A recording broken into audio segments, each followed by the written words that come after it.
Welcome back. I want you to look at this photo. It's a former Colts defensive end years ago. That's Mark Thomas, and that was his young son, Caleb. Now his son is a University of Cincinnati college student. He fell a few weeks ago, 12 feet from his apartment in October, and he sustained a traumatic brain and spinal cord injury. 6 weeks ago, two of his best friends reached out to me asking me if I would share his story, and I said, of course, yesterday. This is a story of perseverance, faith, and of course, sadness too. His father, Mark, again, is joining us live this morning to share more about where they are in their journey. And it was these two high school buddies from Park Tudor that really started, messaging me right away saying, will you do more on this story? We want people to know about Mark and his son and the rest of the family.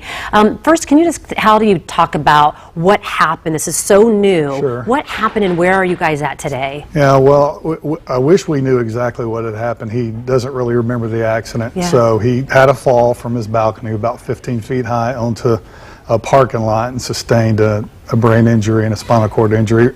He's definitely come a long way. He's persevering. He's fighting hard. He's got a great attitude. He's in Chicago at a place called Shirley Ryan Ability Lab, one of the best places for spinal cord injuries in the U.S., and that's where he's at right now doing rehab, and he'll probably be there for another month, but he's doing better. We're seeing some videos of him now, and I know that you guys have spent a lot of time, and you have, your wife and your other children that are really in the middle of this right now, trying to figure out what life is going to look like and how different it is. As a former Colts player, I've talked to you on the phone now, and you talked about, the strength and the determination of things that you have fought for in your life. Where do you put this into terms of what your family is going through and what you're dealing with right now? Sure, I think a few things.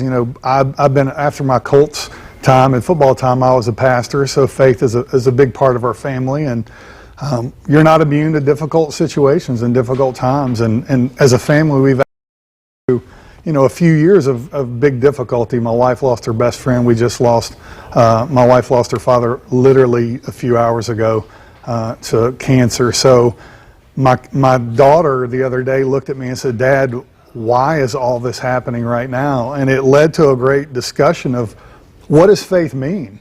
What does it mean to a family that when you have a belief and a trust and a faith in God, that it doesn't mean that bad things don't happen, but where is God? Where is faith? Where is His mercy and love in the midst of tragedy? And honestly, that's what we're walking through right now. Caleb wrote for the first time a couple days ago, and my wife sent me a picture, and I read what he wrote, and he wrote, "This is me. I look different, but it's still me." And when I saw it, it broke my heart. But the good thing is he's still there. He's still fighting. He's still the same Caleb. He's just not going to be the same Caleb that he was before. We had that picture in some of the video, and I don't know, I had a lot that I sent to our editor, so sure. I don't know if that came up or not, but it was, and you could see him in that, at writing that. I wanted you to talk a little bit more about that. We only have about a minute left, and these friends wanted people to know about ways that they could help, because when something like this happens, you now have to remodel your entire home. You are thinking about, in which I know you can't go there yet, the medical bills for life and what this looks like.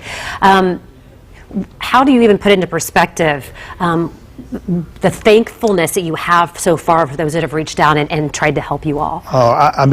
It's been absolutely amazing, the people that have stepped up. Obviously, his friends, Caleb was loved.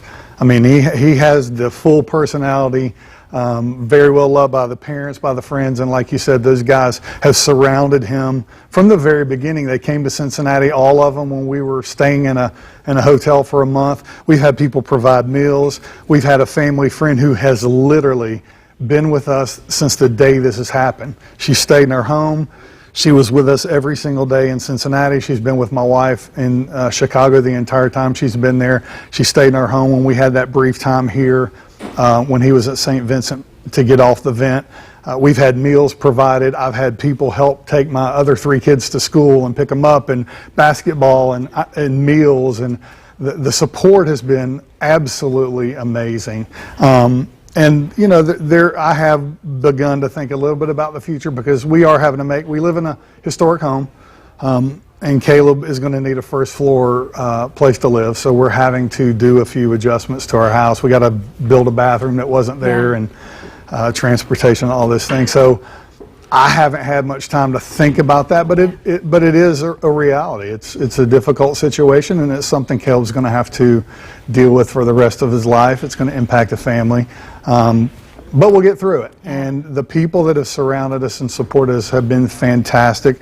And his friends are just the salt of the earth. And the fact that they reached out to you is just I think is a testimony of how much they love Caleb. Yeah, Mark, thank you so much. I wish we had more time to talk Oh, more thank you about for it. sharing And the story. condolences to your father-in-law that you literally just lost hours ago. But you're a man of faith, and it's so impressive to see how you still shine that with all that you're going through. So thank you. Thank you. Absolutely. You can read more about Caleb's story because they have a GoFundMe too. We'll have the full interview posted online at fox59.com/Angela Answers for you